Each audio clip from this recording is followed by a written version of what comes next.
Buenas tardes.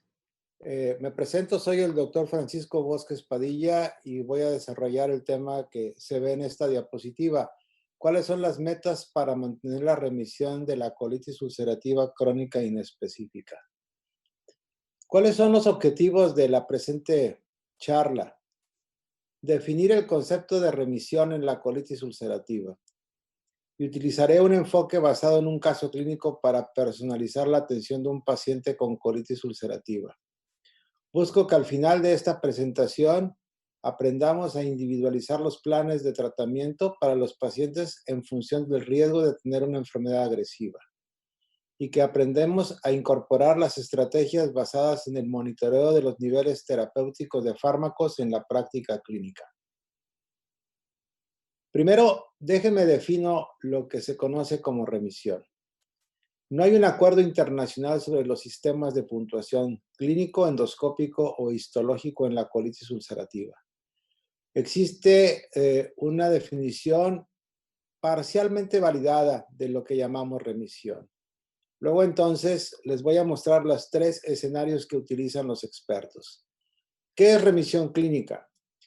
Es la que usamos en la práctica y significa que el paciente deje de sangrar a través del recto y que la frecuencia de evacuaciones se normalice. Remisión completa es la que se utiliza como definición en los ensayos clínicos para demostrar la seguridad y la eficacia y la frecuencia normal de las evacuaciones sin sangrado rectal y la apariencia endoscópica en el recto sigmoides de una mucosa completamente normal.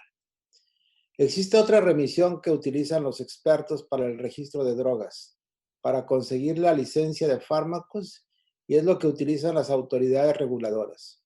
Requiere el cese del sangrado rectal y el uso de una escala endoscópica demostrada por la Clínica Mayo en un valor de 0 a 1, o el índice de la actividad de la enfermedad de colitis ulcerosa, algo que desarrolló el doctor Simon Travis en Oxford, donde la mucosa tiene un aspecto completamente normal o en todo caso un poco de eritema.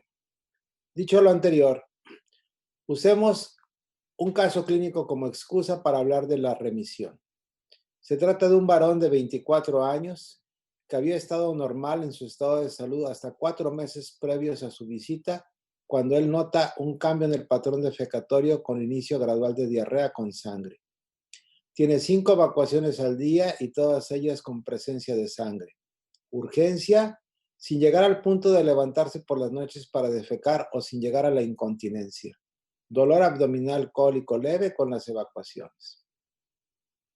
No manifiesta síntomas extraintestinales. En este contexto clínico, se hace una endoscopía rectosigmoidea que ustedes pueden observar aquí en la imagen a la izquierda. Su sedimentación globular era de 15 milímetros por hora. La proteína C reactiva anormal de 5.4 miligramos por decilitro. No tenía anemia. El perfil bioquímico era completamente normal y el score de Mayo se estimó en un valor de 2 en los 50 centímetros distales, una enfermedad segmentaria distal. La biopsia reportó colitis activa crónica y el examen para el Clostridio difícil fue negativo. Entonces, de acuerdo a los lineamientos de la Asociación Americana de Gastroenterología, la posibilidad de que nuestro enfermo tenga un riesgo de colectomía es baja, una enfermedad limitada y una actividad endoscópica leve. En el otro contexto está la enfermedad con riesgo de colectomía alta, una enfermedad extensa con ulceración profunda, edad de inicio temprana, marcadores de inflamación anormales, el haber requerido corticoides o haber tenido que hospitalizarse, el tener la presencia del Clostridio difícil o una infección concurrente por citomegalovirus. Si usamos nosotros este abordaje sobre el riesgo, podríamos decir que nuestro enfermo se beneficiaría del uso de 5-ASA oral, concurrente con la aplicación rectal de 5-ASA, y dependiendo de la evolución, el adicionarle budesonida o prednisona, o incluso se había discutido en algún momento si el uso de corticoides rectales podría ser de utilidad. Hoy en la actualidad esto ya no se considera como conveniente. Si con este esquema de tratamiento el paciente entra en remisión, lo conveniente es mantenerlo en el mismo esquema de tratamiento e ir destetándolo en el paciente que requiera corticoides en un lapso no mayor a un par de meses.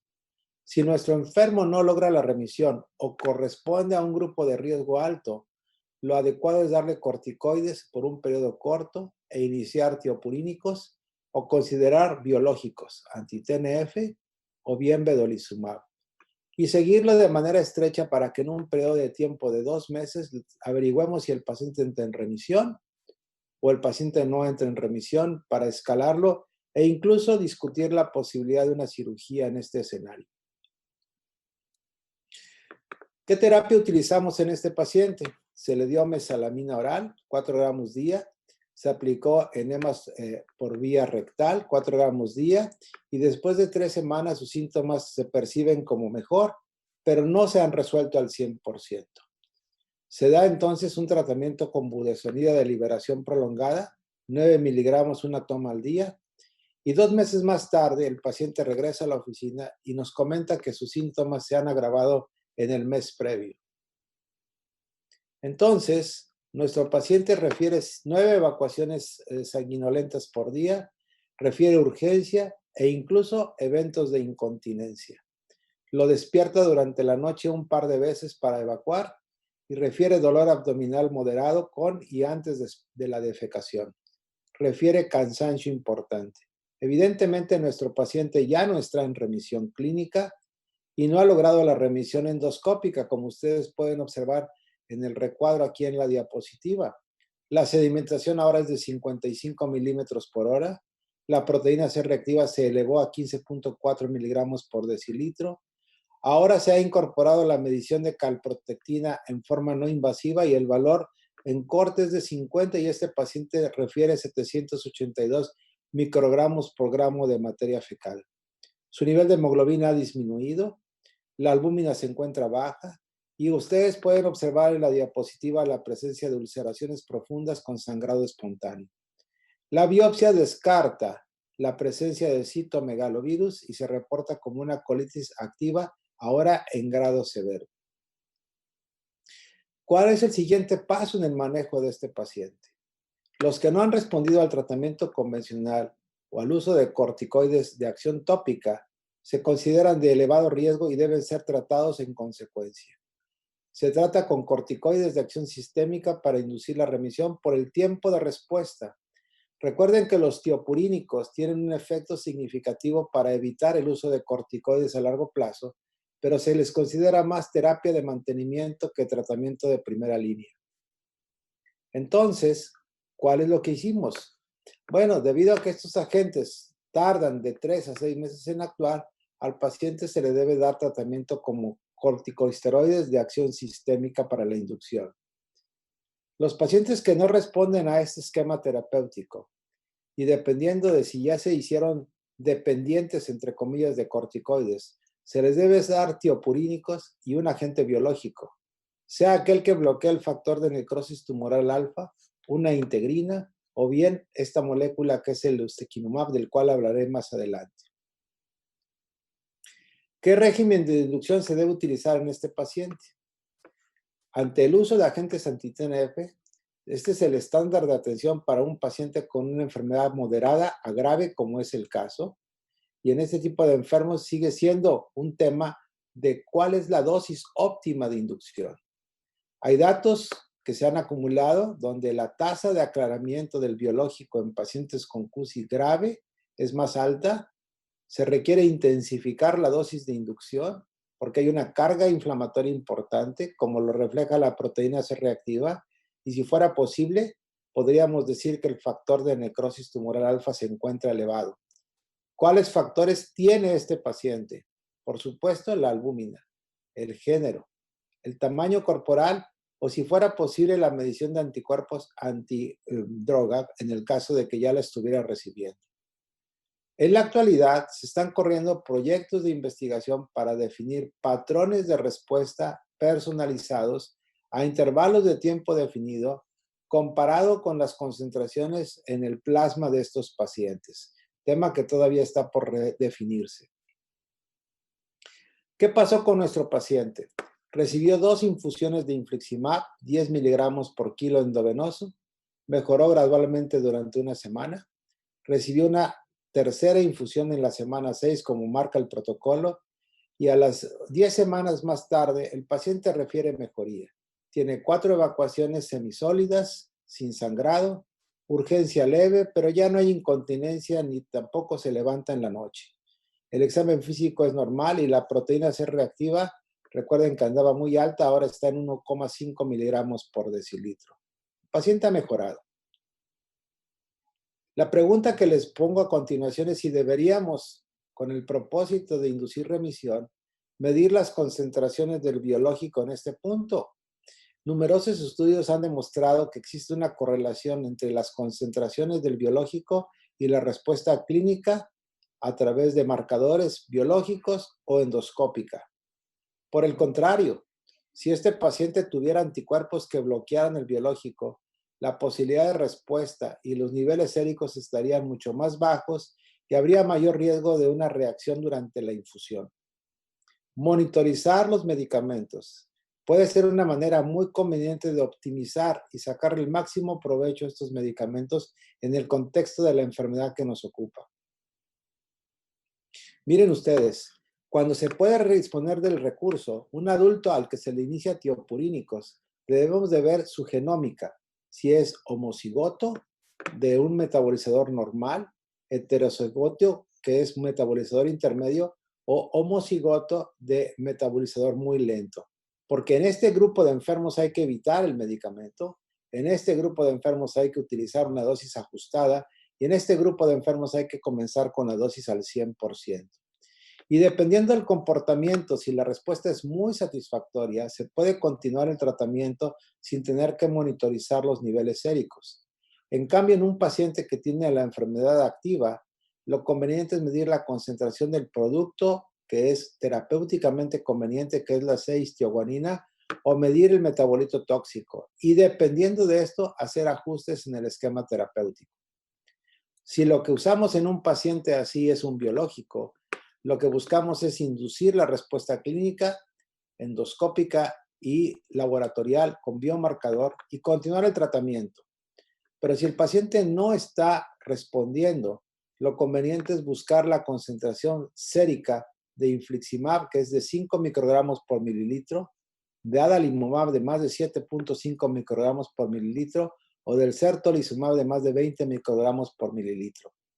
Y dependiendo del comportamiento, si el paciente sigue activo, hay que sospechar un problema de respuesta mediada por un mecanismo de acción diferente o buscar la concentración de anticuerpos contra el biológico y tomar decisiones al respecto. Miren ustedes, este es un estudio retrospectivo donde se comparó la tasa de falla expresada aquí en esta gráfica como proporción en aquellos que se les midió el medicamento y el anticuerpo en forma reactiva versus aquellos que se les estuvo monitorizando a intervalos de tiempo definidos. La proporción de falla es, por supuesto, estadísticamente significativa, de manera que hoy se cuestiona si deberíamos ser tan reactivos o más bien ser proactivos en este contexto. ¿Cómo puede el monitoreo de los fármacos guiar la decisión terapéutica? A pesar de que estos medicamentos son muy efectivos, hay una considerable proporción de pacientes que no responden o que pierden la respuesta y el rango va de un 30 a un 50%. Y esto debe de tenerse en cuenta porque hay factores clínicos, farmacológicos o de inmunogenicidad que definen este escenario.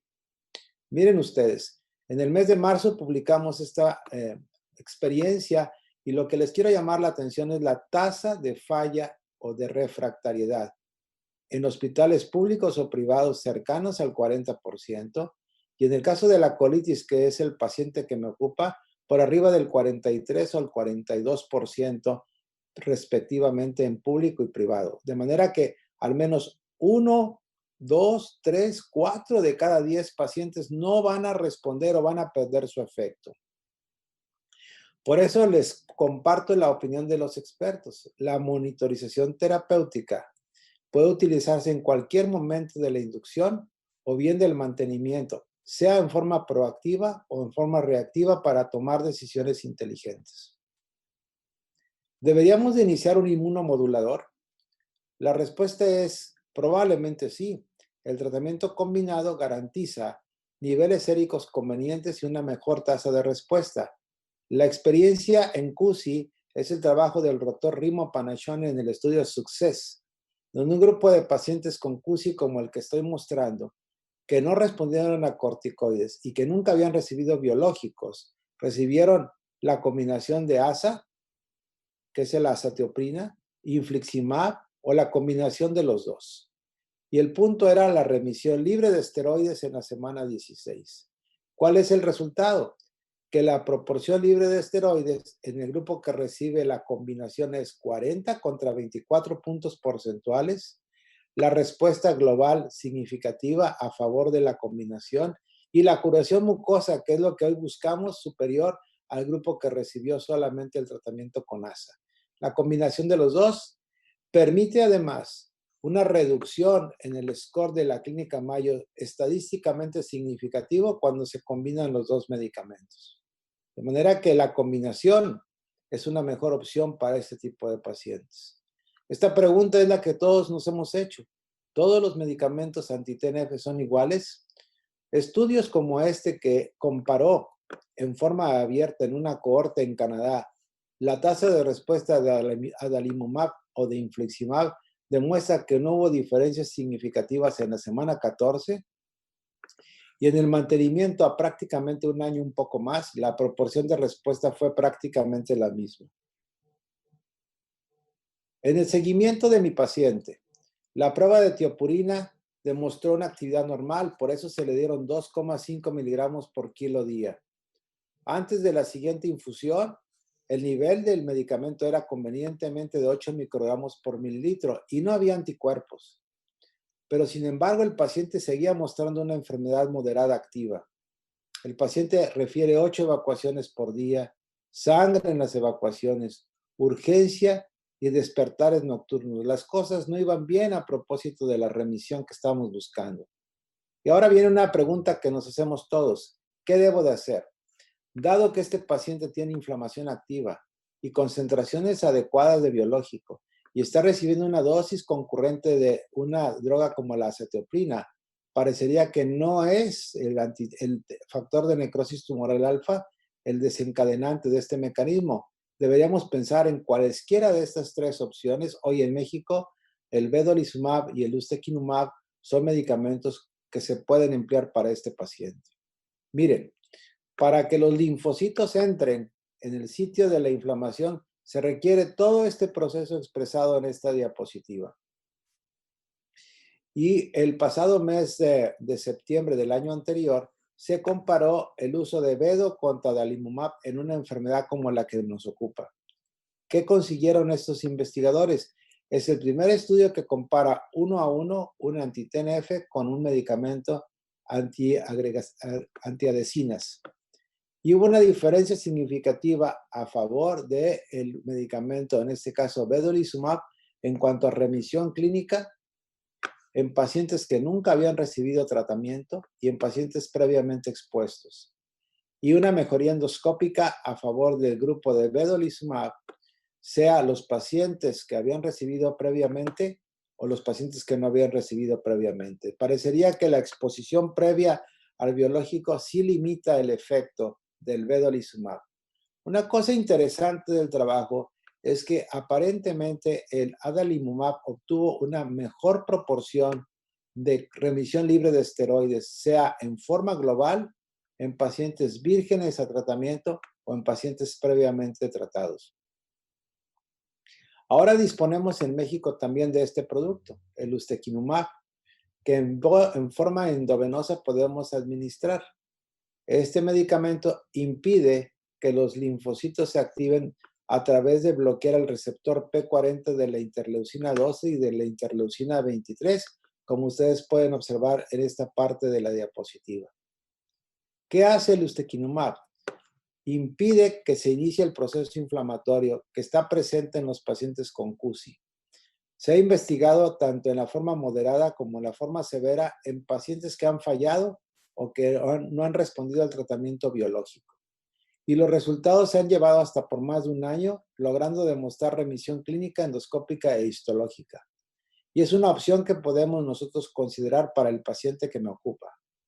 Vean ustedes el resumen gráfico del estudio de registro firmado en el New England el año pasado. 961 pacientes, el esquema de 6 miligramos kilo, que es la pauta de inducción, comparado contra el placebo, una respuesta de 15 contra 5 puntos porcentuales. Y en el largo plazo, el paciente tiene el beneficio de recibir la forma subcutánea de 90 miligramos cada dos meses, una tasa de respuesta sustancialmente mayor comparada contra el placebo. Tristemente, no todos los pacientes responden, de manera que nuestro enfermo que empezó con una condición distal, se le dio tratamiento, pero no tuvo respuesta y se le escaló a esteroides. Y no tuvo respuesta y entonces se pasó al algoritmo de una enfermedad moderada a severa. Y en este escenario, al paciente se le dio esteroides orales por vía, una dosis de 40 a 60 miligramos. Como no hubo respuesta, se le tuvo que escalar a biológico, se le dio infliximab, no hubo respuesta y finalmente en la actualidad el paciente está recibiendo vedolizumab. Si un paciente está en el contexto de una enfermedad grave, lo recomendable es usar esteroides endovenosos, esperar respuesta en un lapso de 3 a 5 días, no más de eso, para decidir escalarlo a un biológico o a la ciclosporina y esperar la respuesta siempre de la mano de un colega cirujano. A pesar de eso, no es suficiente para muchos de estos enfermos y ahora se están buscando moléculas como el ozanimod, que impide que los linfocitos salgan del nódulo linfático, bloqueadores de la interleucina, específicamente la 23, como el guselkumab, que ya existe, el rasanquizumab, que se está estudiando, impedir la activación a través de la receptor de la Janus quinasa, o bloquear la entrada de estos linfocitos utilizando moléculas subcutáneas como el letrolizumab. Ojalá en un futuro podamos, en base a la heterogeneidad del paciente, estratificarlos utilizando datos de su genómica, transcriptómica, el microbioma, la medición de citoquinas y el recambio celular, y establecer una pauta de tratamiento acelerada en un paciente que tiene una severidad baja, o empezar con un tratamiento biológico porque corresponde a un grupo de severidad alta y con alta probabilidad de recurrencia. De manera que en el futuro, la terapia de los pacientes para lograr la remisión sería buscar los ensayos clínicos que busquen optimizar la remisión que ya hacemos de clínica, endoscópica, histológica, e incorporar con el propósito de poner al paciente en una respuesta reparativa, como fue al principio, a través de estudios de proteómica y transcriptómica. Muchas gracias por su atención.